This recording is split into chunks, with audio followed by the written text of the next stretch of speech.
And so now what I want to do is let's look at page 11. Page 11 is uh, payoff voice enhancements. So we talked about some analogies that can help us to close deals or better help the customer understand. We shared a few, pardon me. And now we're going to look at, some voice enhancements, voice ways we want to sound, and then things we want to avoid, and then gestures. Okay. So I've got, sometimes it's appropriate to use what I call the church voice or the library voice.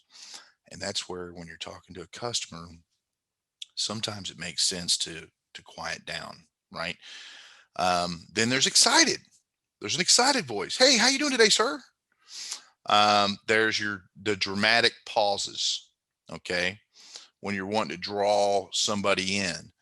And then there's the great news voice. Hey, great news. We inspected the vehicle. Overall, it's in great shape. This is what we found's going on.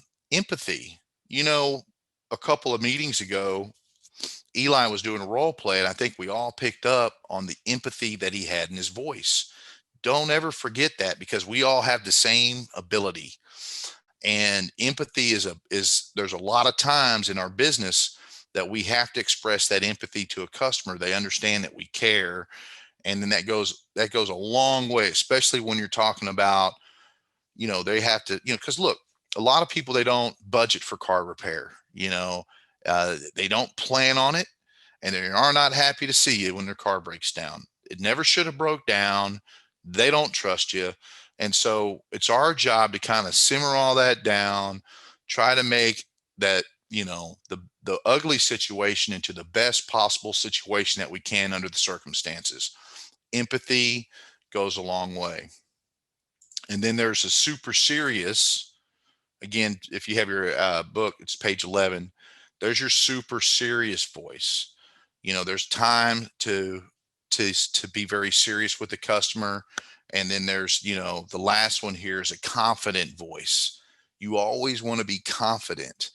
What builds confidence is all these things that we're doing today. Preparing yourself before you pick up the phone and call that customer.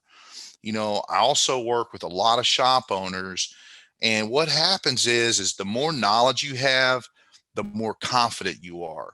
The more confident you are, the better presentation and selling you're going to do. And that's why it pays to take digital pictures, to go over the vehicle with the technician, to look at it with your own eyeballs. To sometimes, when I was working at the stores, what I would do if I'm going to present something to a customer and I don't exactly, I'm trying to really understand exactly how a particular part works in conjunction with the rest of the car, I'll Google it. I don't have the knowledge of Nick. And so I never was a technician. So for me, what paid off for me was just Googling a particular part. And then very quickly, I can give myself a really fast education that's going to help me out when I present to the customer. And if I skip that step, I'm not going to be as confident when I present. And that makes all the difference in the world. And so that's the whole reason that we do what I call PARP: prepare, audit, rehearse, then present.